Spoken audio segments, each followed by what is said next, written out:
I was a woman in a man's world and doing really well with it. And the way that we were brought up as military personnel is it shows weakness when you admit to stuff like that. With COVID and this whole pandemic and everything that's going on, it has been the worst thing for our veterans. I believe it. Yeah. I know I've been in situations, as many veterans have been in situations, where you get into a dark place, and you need to know that you can get up and go to that. There's certain people that you can go to, and they're gonna bring you back to reality. I really sat down and thought about, wow, my life has completely changed. I'm not this train wreck of a person that I was 4 years ago. I'm in a lot better place.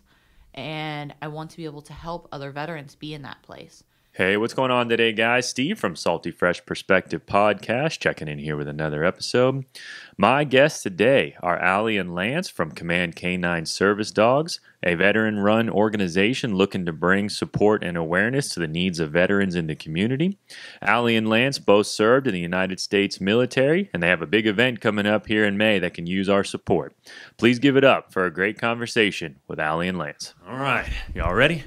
Yeah. All right, I'm going to do a quick little intro. It's nothing serious, but all right, sitting here today, episode of the podcast with Command K9 Service Dogs. I got Allie. You're the owner, right, Allie? President. The president of the business, and I got Lance. And Lance, what's your role with them?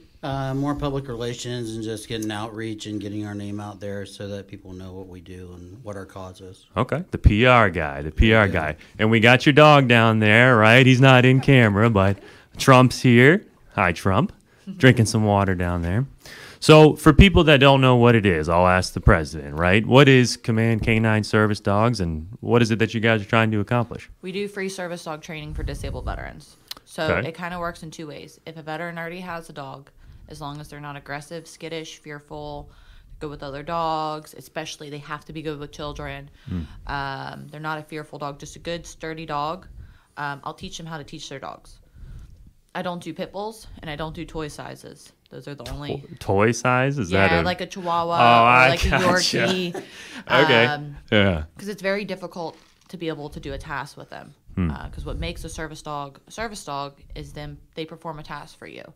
So, for example, with Trump, he'll help me stand up when my back gives out. He does deep pressure therapy. He retrieves medication. He'll open the fridge, close the fridge, Holy get you a cow. drink, close cabinets, open cabinets. Wow. I mean, like, he does all sorts of stuff. And that's what you are training other are some of people's the dogs tasks. to be able to do for them also, right? Those are the personal needs that I have from him. Okay. But I can do diabetic response. I can do mobility, seizure response, help with PTSD, anxiety. Excuse me real quick. I apologize. Mine was just ringing. I never even have it around me to tell you the truth. So, but go ahead. But pretty much, the only thing I don't do is seeing eye. Okay. So everything besides that, I can teach a dog how to do it. Got it. So we do all the obedience first. So like basic, advanced. You can see how he's being now. He's just laying on the table, calm. Yeah. I do public access training, and then I'll sit down with the veteran and do the specialized task training. So whatever the vet needs. So it can be vet specific as far as what their needs are, Right. obviously. So you guys can handle a wide range of spectrum. But how'd you get into this? I mean, obviously it sounds like there was a need you had to fill for yourself. But how'd the whole thing start for you? So, I started young. I grew up with 20 dogs my entire life. Holy cow! Hunting dogs. My dad was in the sheriff's office for 30 years. So I'd go and hang out with K9 because his best friend was K9. I'd laid tracks with the Bloodhound team and did that. Then when I was, 17, I enlisted in the Army. I was a military working dog handler for 4 years. So A military working dog handler? Is that what you Yes. said? Okay. Yeah. 31 kilo. So I worked bomb dogs. Oh, for 4 okay. years. Looking for bombs or mines, things along that nature. Is Yep. that what they're looking for? And then bite work as well. So I did a combination of that. Did 4 Bite years. work for attack purposes? Yeah. Or really? Yeah. So this might be naive of me, and this is part of the reason why I want to talk to you this. What does the military use dogs for? I mean, I know you mentioned those things, but I didn't know there was a whole school for dogs or for people that go there and want to train. So can you kind of explain how the military uses them? Because you are a certified master trainer or something I was reading, right? Through the military. What does the military use them for? And is that why you went that direction?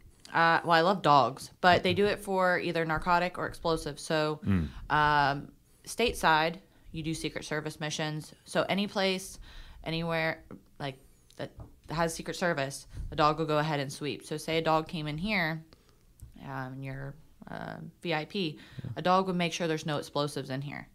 So it's to make sure no one gets blown up. Sure. At post, you check vehicles, random luggage. If, at airports, you know how if a bag gets dropped, it becomes suspicious. The dog checks it to make sure there's no explosives. Got it. With drugs, that's more checking the soldiers to make sure they don't have narcotics. Ah, okay. Making sure they're not bringing stuff into the Right. bases You'd be or surprised whatever. how many do. Yeah. But that's the main purpose of that. Got it. And then obviously downrange Yeah. for IEDs and stuff. But they're dual purpose, most of them anyways.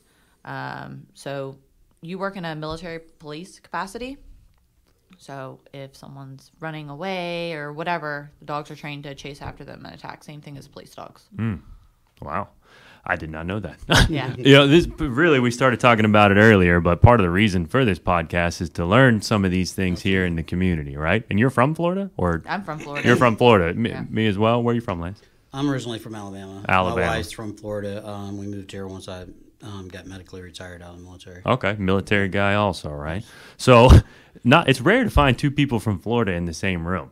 Florida's usually a hodgepodge of things. But so you grew up with dogs, hunting with dogs. What I mean, I know obviously what they use dogs for, but what do you need 20 of them for? Or is that just Well, we had deer dogs, we had bear dogs. all we had for hog specific dogs. specific animals out there going on? We had hounds, cur dogs, terriers. It's just kind of a big range. Yeah. No toy dogs. I don't hear any Toy toy dogs in They're there. all working. But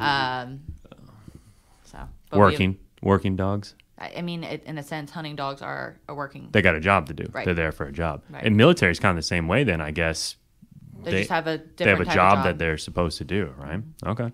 So what led you to the military? I like to ask people this question, but what led you down that path? Well, my dad wasn't going to give me anything, and he told me to go be successful. So he said, you need to go do something with your life. I was enlisted before I was even graduated from high You said school. you were 17. You can Yeah. you can do that? Yeah. Okay. I shipped when I was 18, but I was enlisted at 17. My dad's like, you need to go do something with your life. There's free school. There's, you'll come out. You'll have awesome benefits.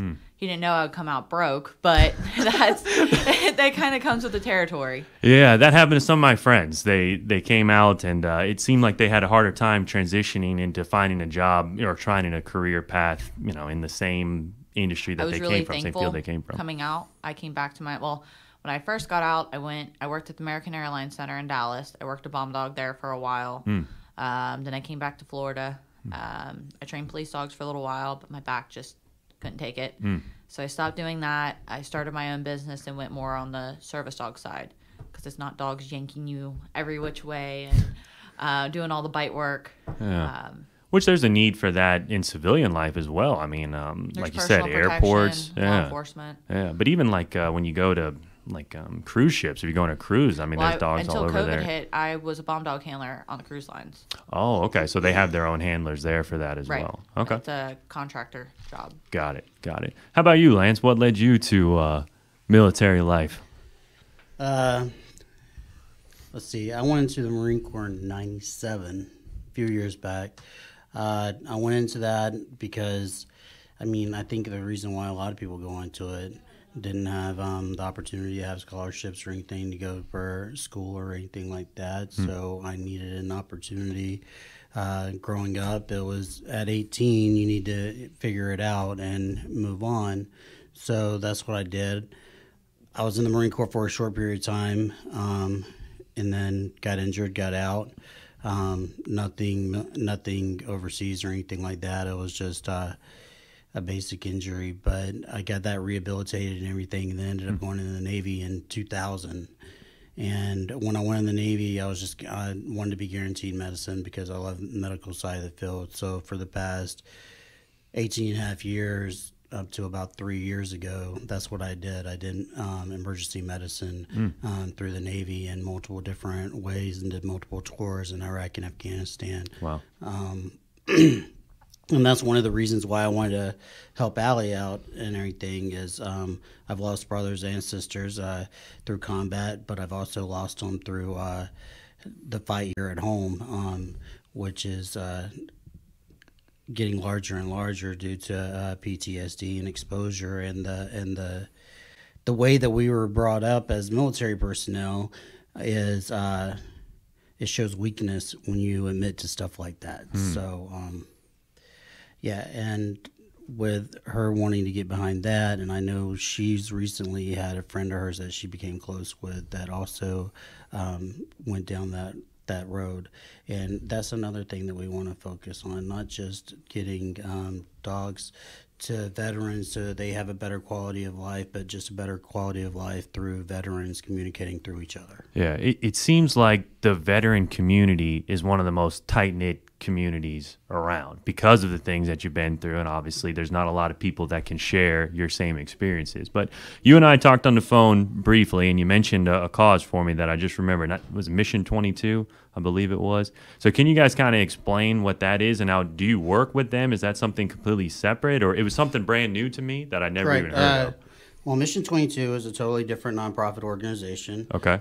We have talked to one of the Florida regions about possibly doing something together. We're not affiliated with each other at this time. Okay. It's just a mission that we knew about, and the whole thing behind the 22 is the stigma of 22 veterans a day commit suicide. That's what you told me, that 22 veterans a day commit suicide. And unfortunately, if you look at the new statistics, it's not going down; it's going the opposite way. Wow. And we need to let those veterans know that there's other veterans out there that are going through similar things that can help them. If they don't have anyone there for them, please reach out to another veteran, and we'd be there for them in a heartbeat. Yeah, and that's where you guys come in, obviously, as another nonprofit and a big side of your business, right? So one thing I wanted to ask you, because it seems like it's a common knowledge that, some military members come out with PTSD or other, whether it's mental or physical related. Obviously, physical is easier to identify than mental for people.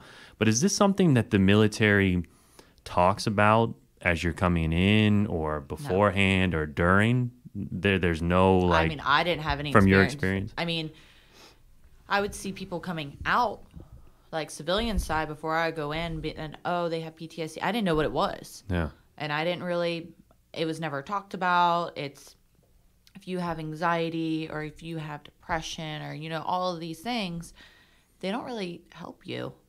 They supposedly have these programs that are supposed to help people with it. But like with me personally, I went and got counseling for different things that happened. And I go back to my unit and I would get scrutinized. And I would get picked on, and your units aren't, it might be just individuals. I had bad leadership, had terrible leadership when I was in. I was a woman in a man's world and doing really well with it, and I finally just had enough and got out. Wow. And I came out, me 4 years ago was a mess. I have a dog. My dog has given me a quality of life that I didn't think was possible. I've almost drowned in my tub 3 times from panic attacks. Oh, wow. My body seizes up. I can't talk. I can't walk. My eyes bounce back and forth. I hyperventilate. And it's just stress. And I went from probably at least 50 a week, sometimes more, to I have one every 3 to 4 months now. Wow. So, I mean, that's a drastic That's a huge change. difference. Your quality of life had to improve dramatically because of that. I mean, I got to where I wouldn't drive. I got to where I wouldn't go out. I was drinking all the time, and it didn't do anything for me. Every time I drank, I'd have more panic attacks. And because I would drink to bury my memories, I would drink to bury my physical pain because my back gives out on me, and whatever problems I was having at that moment, I was conditioned to drink in the Army. I don't drink at all now. And I think that helped a lot too. But with my dog, I'm able to go and take a bath. And if I get, stressed out or, whatever's going on, he comes and pokes his head and he's like, "Hey, Mom, are you okay?" Wow. Or I've had a panic attack and he came in and got me out. I mean, they're just incredible. And that's why I wanted to start this nonprofit is when I first had the idea of starting this on our own because I worked for one previous. Okay. I really sat down and thought about, wow, my life has completely changed. I'm not this train wreck of a person that I was 4 years ago. I'm in a lot better place, and I want to be able to help other veterans be in that place. You know, when I came out, I wouldn't go to Walmart. I wouldn't go to big stores. I wouldn't go to malls. I wouldn't go to like super crowded areas. Or if I did, I was hypervigilant. I was looking around all the time. I was paranoid. I was just fearful that anything or something could go wrong. right. Is that what and it I was? didn't even know what could happen. Huh. And I'm sure you experienced the same thing. Oh, still. Well, because you've Yeah. been in places where shit's gone wrong, you know, and so when you're out back into the regular world, right? I mean, am I reading that right? Is that why you might feel But that way? having a Absolutely. dog gives you it. It's like you have a best friend with you. You have someone that's Right there. always watching you. One of the things that I teach is blocking. So if someone rushes up real quick on either side, the dog will go in between them, and they'll block either side of you. They'll go in between your legs and walk. Or if you get really stressed out, I teach the veteran how to use them to completely distract them to where it breaks that moment of where they're about to go off the deep end, and they. Wow. So. I didn't realize there was, again, that much behind it. So walk me through what training looks like for these animals, because it's got to be fairly extensive to be able to handle any situation. But what does typical training look like? So our program works in two ways. Either the veteran has a dog and I do private lessons, or if they don't have a dog, I'll find them a dog. Where I'm paired with a Rottweiler breeder. Okay. So, and then we're going to be breeding chocolate labs as well. With the chocolate labs, I'm going to be doing all the training myself.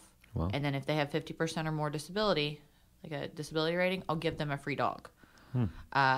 But I start with one task at a time. Sure. One task at a time. I do it the same as I do with my private clients.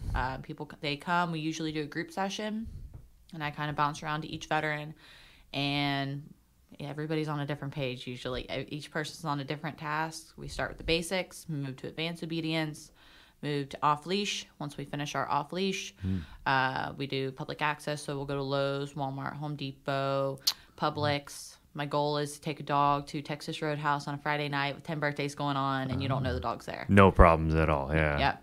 I mean, how he's being, that's how the dog needs to be. Yeah. And then after that, and I mean, usually I'll start about the same time as public access. I'll start doing the task training. Okay. I'll be like, all right, what task are you needing? Each individual person's different. So I don't just cookie cutter training each dog. It's individual training for the veteran. That seems time consuming, obviously, to teach all those different things. But is one breed better than the other? As far as I was wondering, you mentioned two different breeds, Rottweilers and Chocolate Labs. Do you find one breed can handle it better than others, or is it My depend on the three dog? favorite are Labs, Rottweilers, and Belgian Malinois. Okay. Shepherds are 50-50. They're either really, really good or they're whiny, high-strung. It's kind of a 50-50 with them. They're great dogs, but it's either you have a good one or you don't. Got it. Labs, you don't have any aggression. You don't have to worry about any of it. They're just very laid-back, calm dogs. Malinois are extremely smart, and when given a job, they probably outshine most dogs if they're properly trained. And then with the Rottweilers, with this breeder that I'm paired with, her dogs are coming out awesome. They don't have any aggression, super sweet, super high drive to work, but they're also sturdy. So people with mobility, they need a big dog. To help them, whether it's Well, you think about a lot of veterans. One of the things leading back, a lot of veterans they put on a couple of pounds after they get out. And when they do, especially if they were the bulky guys that lifted weights when they were in and everything, you need something more stable to help them up. And the broad shoulders and the base of a Rottweiler just help so much better. Just Allie's showed me how much easier it is for one of those heavier base veterans to get up. Not just that, but just if you're one of those that are very shaky, you can get a little shake with the lab, but that Rottweiler is stern. It's not going anywhere. Yeah. It makes sense that certain breeds would be better for certain purposes, but I wondered about the behavioral side, like you were saying, because you meet some dogs. I think it's like kids, though. It's how they're raised, I would imagine. You mentioned how the breeders can identify behavioral traits coming on. So can they take like a dog that's 3 or 4 years old or train it into, there's that old phrase, you can't teach an old dog new tricks type thing. But I do the cutoff at 3 for service dogs. Okay, 3 years old? Yeah. Well, why are you going to spend all this time training a dog if you don't have the longevity with it? Oh, I see. Because I see the longevity of the animal living or being able to sustain what it needs to do, be able to work. I mean, most, like, at least with the military side, most dogs are retiring 8, 9 years old. So you start at 4 years old, you have 4 or 5 years with a dog. They might work a little bit longer, but you're not going to be able to use it for mobility with a 10-year-old dog. Right, that makes sense. Yeah. How about from a training standpoint? It's probably easier getting them I younger. recommend starting at 16 weeks. Okay. So 4 months old. That's when I have found is the ideal time to start. The dogs are willing to please. I can start leash work. I do a combination of training collars and treats and praise. I don't give them all treats, but I mix it in just to add a little motivation. But I just graduated a Rottweiler like 3 weeks ago, and she came out awesome. She started at 4 months. Do you ever find some people are afraid of certain dog breeds? You mentioned pit bulls for the obvious reasons. They get a lot of bad press. But do you ever see where people are afraid of like a big Rottweiler roaming around? Yeah, but someone being fearful of a dog isn't a reason that a dog has to leave. So like with the service dog, if I had a Rottweiler in here and you're terrified of Rottweilers, my response is, I'm sorry that you're scared of this dog, but this is my service dog. Yeah. Unless the dog's being unruly, aggressive, not potty trained, the owner's not correcting it, they can't remove the dog out of fear. Right. Or allergies or anything like that. It has to be a legitimate reason that it's not a properly trained service dog and they don't have the task. Which would be able to be identified that this dog isn't trained to be in this environment, right? Yeah. But this came up, I told you I worked in the retail world for a while, where people would come in and I'd get a call like, hey, this guy's got a dog that's a service dog. Is this allowed? I'm like, absolutely. I don't think people put into consideration what that dog might mean to that individual. What people don't realize is a service dog it's medical equipment. That's what it's the equivalent of. So say you don't like me and my dog. You kicking me out because of my dog is as if you're kicking me out because I have a wheelchair or I have a prosthetic leg. It's the same thing because they're providing a medical task. That's that's a way that more people should look at it, right? That probably make it easier. Yeah. Is that a burden in some cases that people with service dogs have to overcome? I would imagine. Yeah. I went through a lawsuit over it. Did you really? I'm not going to get into the details over it. Sure. But they lost because of removing a service dog. They were in the wrong. Correct. They lost. It's illegal. It's illegal to remove a person with a service dog. Yeah. Because of the dog. If it's a pet, yes. If it's emotional support, yes. But if it's a properly trained service dog with task training, that's the thing. So say you go somewhere, they can ask you, is this a service dog? Yes. What tasks does the dog perform? I don't know. Then they can be removed. But if they say, oh, my dog does mobility, my dog does retrieval, my dog does blocking, bracing, deep pressure therapy, they don't say what the disabilities are. They say the task the dog does. Oh, I see. So that's the difference. Right. A trained, you keep mentioning this like they're doing a job. Right. They have a job that they're doing. So that makes a little bit more sense and I thought it would be an obstacle, but I'm glad that you clarified that one for me. Another thing I wanted to bring up, you mentioned what was that, pressure training? Deep pressure therapy. Deep pressure therapy. What is that? So it helps with seizures. It helps with PTSD, depression. It's where a dog comes and lays over your lap and it applies the pressure. It's a type of therapy. From the dog applying pressure. Okay. And it helps soothe, whatever the mental side is. And you can also do different things such as petting the dog, looking in the dog's eyes. If you look into a dog's eyes for 10 seconds, it releases dopamine in your brain. Really? To help settle you. Huh. That's one of the things I teach my vets. Huh. There's different things that I'll teach, like techniques-wise, to use with the dogs. But one of the things, you can do is deep pressure therapy. Yeah. So there's this work side of the dog, but there's got to be a strong emotional connection you're establishing as well, because you're staring at him in the eyes to release dopamine, right? Well, one thing, actually, that's my aunt that owns this business here. She asked me is, and sometimes I guess you mentioned being with dogs for 5 or 4 years when you were enlisted, right? Do you have to separate from those dogs? Like when you go out, I mean, that's not like your animal to keep. My first dog, well, I mean, I had dogs in Lackland, but I knew that I wasn't keeping them. It was just for a few weeks. But my first duty station was Korea, and I had him for a year. His name was Charlie.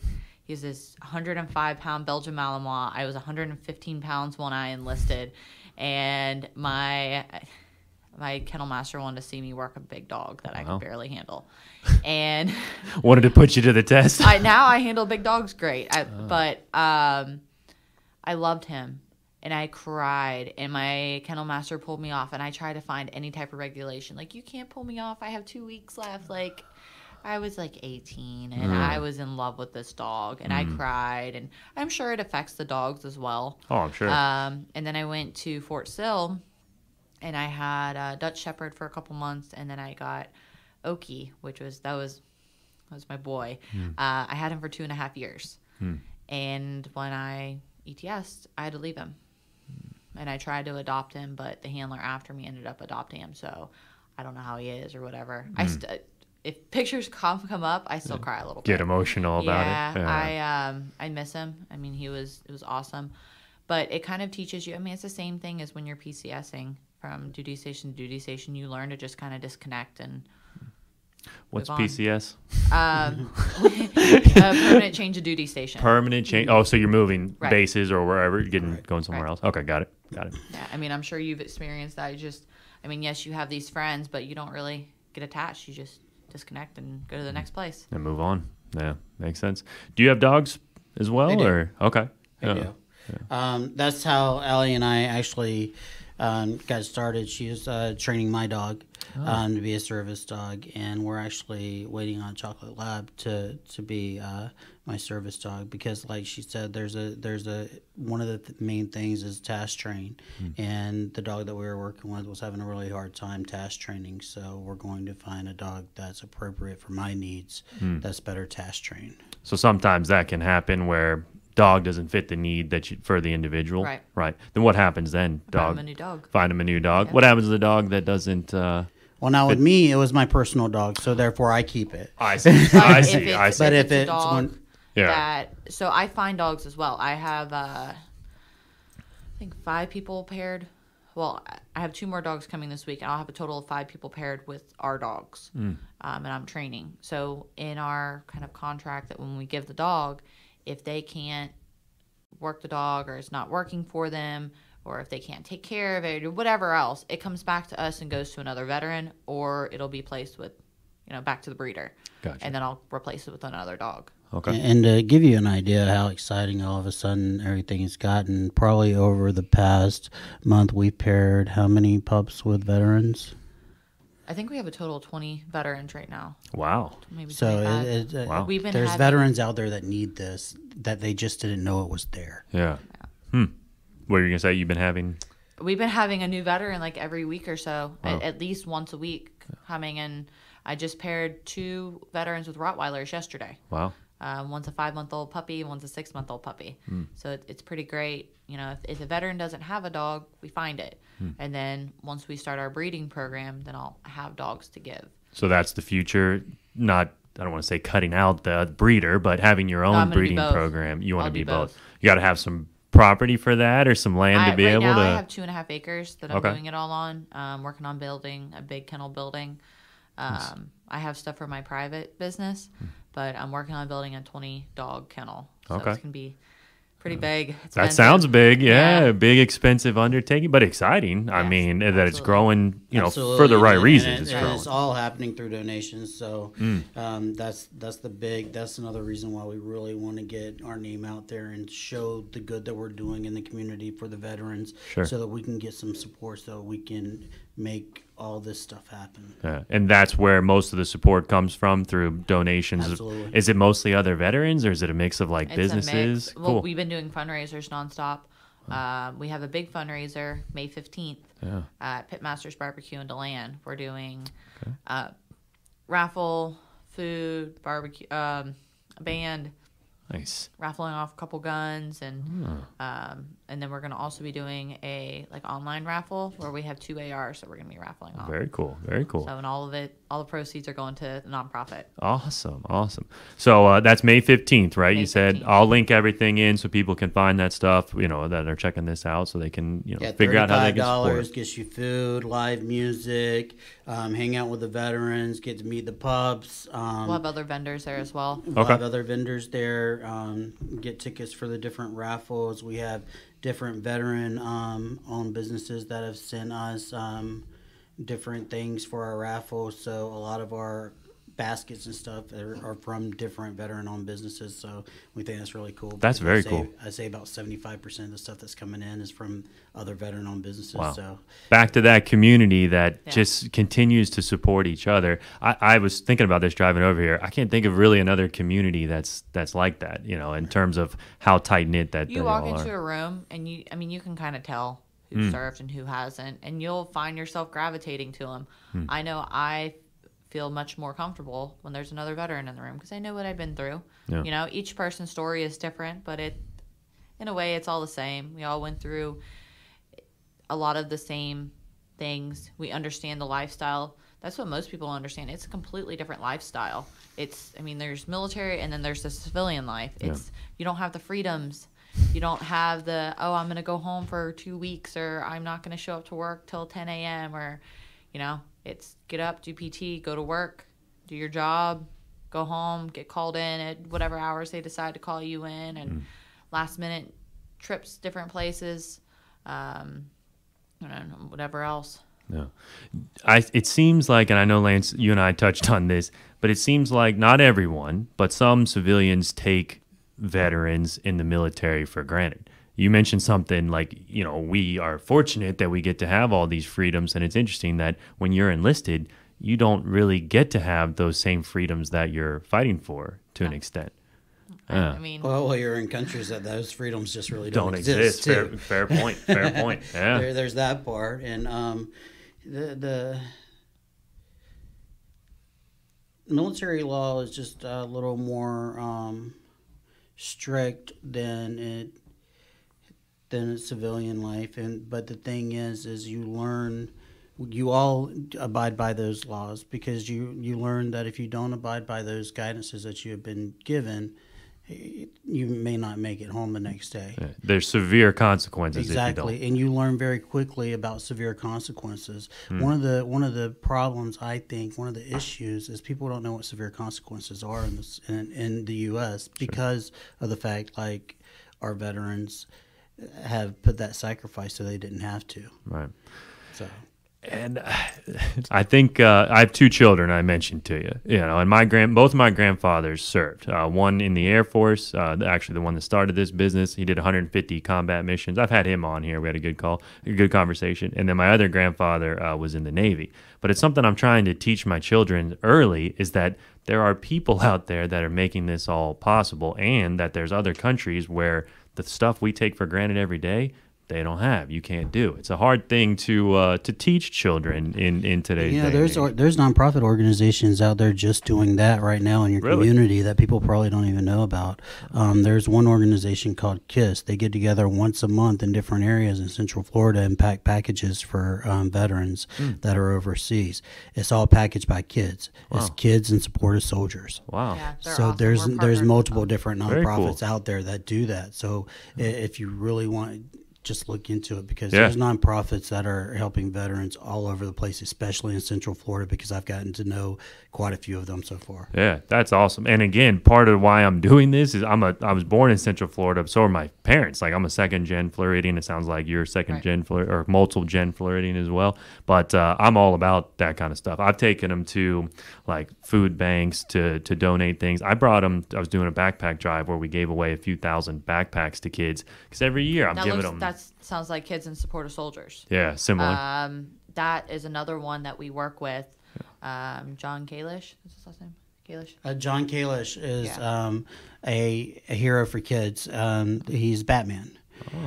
So he's out of the St. Cloud area. Okay. Close by where I grew up. Yeah. But So he gives he's backpacks awesome. and books, and I mean, Every year they do a big drive. Yeah. Again, I'm trying to expand my reach in the community for the right reasons, to bring awareness to some things, selfishly for my own family as well, because I don't want them to grow up to be some of those people that take for granted what it is that we have. And it's misinformation or lack of information, period, too. Sure. So some of it is just, you can't, if they didn't grow up in a military family or grandpa or parents weren't in the military and everything, they weren't taught to understand the military. So we can't, some are just, you don't know what you don't know. Sure. It's one of my biggest things. So by us getting out there and explaining and helping people understand what veterans sacrifice or what veterans do for the community, it'll make the community stronger and the veterans feel more comfortable within the community, I think. Sure. Makes perfect sense. Yeah. So you mentioned something, and this might be one of those topics we change gears, but I want to ask you this. So you're raffling off AKs, or not AKs, ARs? ARs. What is that reception like in the community? Because it's a sore subject. Yesterday, literally, I was talking to my neighbor, and he was like, why do we need those type of weapons? So I'd be curious to get your guys' perspective on, if you have one. If you don't want to, by all means, we can deviate. But I know it's a sore subject for people, but I find it an interesting one. And if you guys, I'd love to hear what you think about that subject. I mean, our Second Amendment rights, the right to bear arms. Yeah. A gun doesn't kill somebody. A person holding the gun does. Yeah. I don't know. I don't agree with someone looking at, it's a black rifle and that's going to kill you. No, it's not. If you, like with our raffle of it, you have to pass the background check. It's not, it's going through a dealer. We're not just handing some random person off the street a weapon. It's the same thing as if you went and bought a gun at the gun store, same thing's going to happen. Right. Yeah. The Second Amendment is the one that comes up, right? And I think people, it wasn't that long ago where, in even recent times, you might have to utilize that to fight against things that you might not be thinking about. It's not just about other people coming in. It's even the right to protect ourselves against our own government or certain things along that nature. But that's the conversation that him and I got in is, well, if they can't get access to them, I said, they've been trying to make like drugs illegal for forever, and people are able to get access to that in abundance. Look what happened in Germany. What happened in Germany? When they took away everybody's weapons? I don't know. And everything happened with all the Nazis? Oh, okay. Old Germany. Sorry, gotcha. Yeah, old Germany. Yeah. I didn't know that. So that was during Hitler's time? Oh, man. Make it easier for him to... If people look, if you watch, instead of erasing history like what everyone's trying to do right now, if you see what's happened with history, you can prevent it. But if you don't remember history, it repeats itself. I think it's easy for people to try to forget those things. But yeah, the tyrannical government or whatever you want to say is a real thing that even goes on today. If you learn from it and apply it to your life to try to better it, not erase it. Right. So. Yeah, makes sense. Is that a PR approved? I mean, I'm good. Okay. I mean, PR approved or not. I mean, I grew up in the military. Everything had to be PR approved. But now it's what is PR approved and what's not PR approved is very gray nowadays. Yeah. If you just look at broadcasting and everything else. But as far as the weapons side of the house, I stand very much behind being able to protect yourself, protect your family, protect your land or whatever you need to protect. And if you feel that in order to be comfortable, you need that high capacity, then so be it. Right.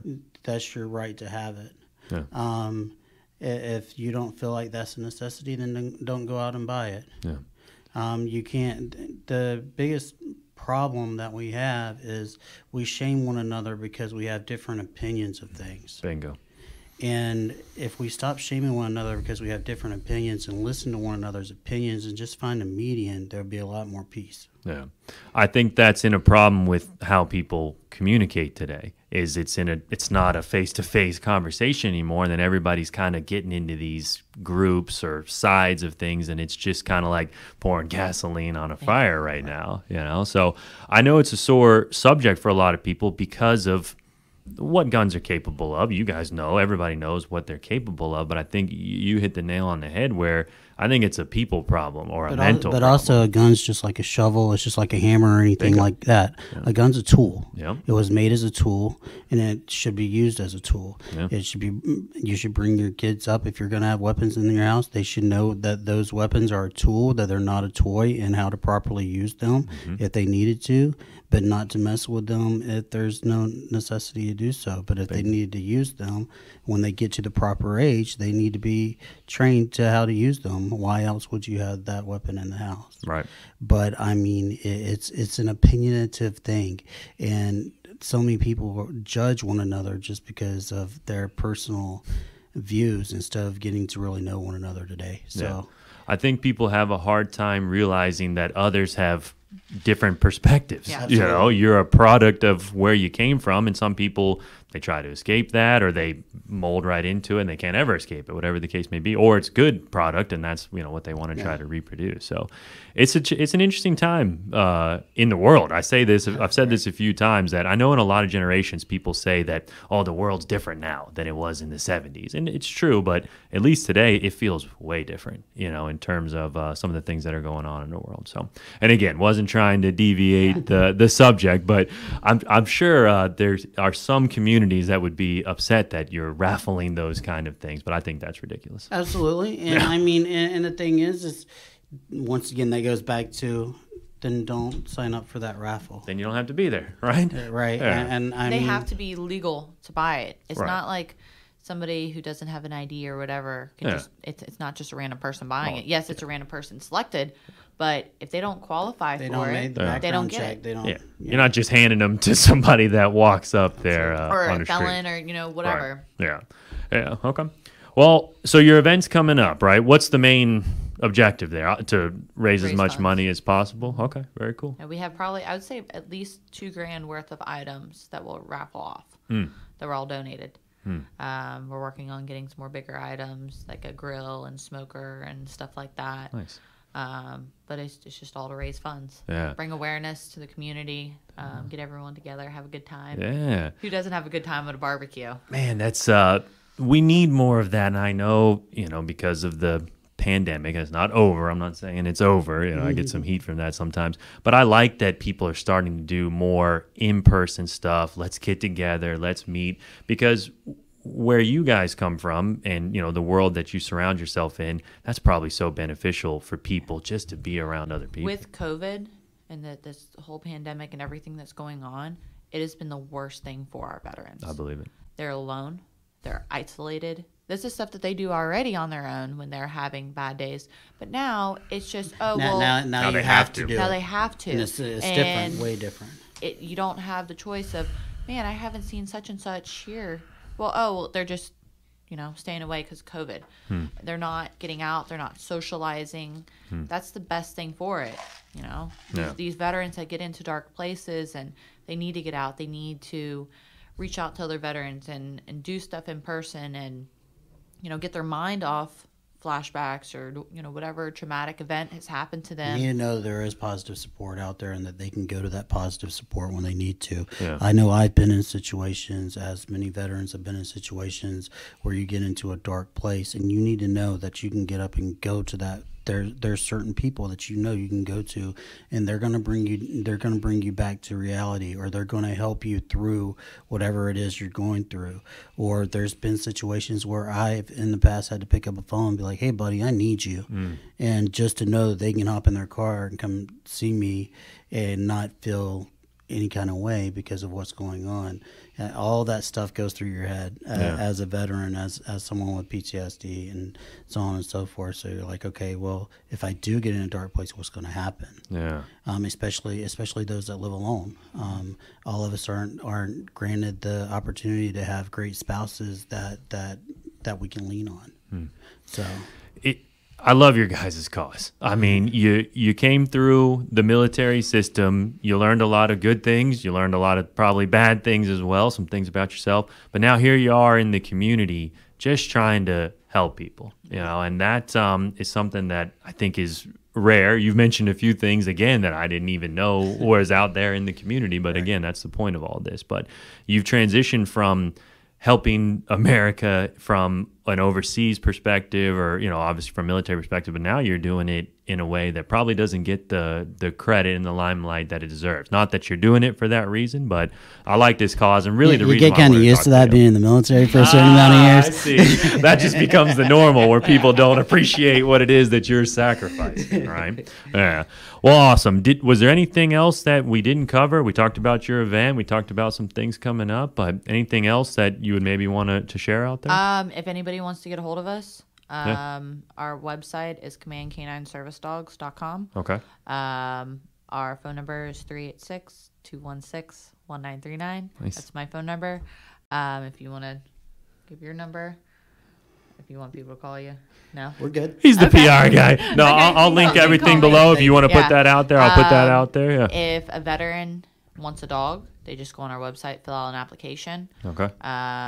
The most up-to-date pictures, videos, whatever is our Facebook. Okay. Command K9 Service Dogs. Perfect. Well, I appreciate you guys' time. I know, like I said, we talked briefly about this, and I didn't have any real structure behind it, but I appreciate you guys' time to come down here and kind of discuss some of this stuff today. Awesome. See, that was easy, right? Yeah. Piece of cake. No problem. Thanks. Yeah, thank you guys. All right. And can I come to the event?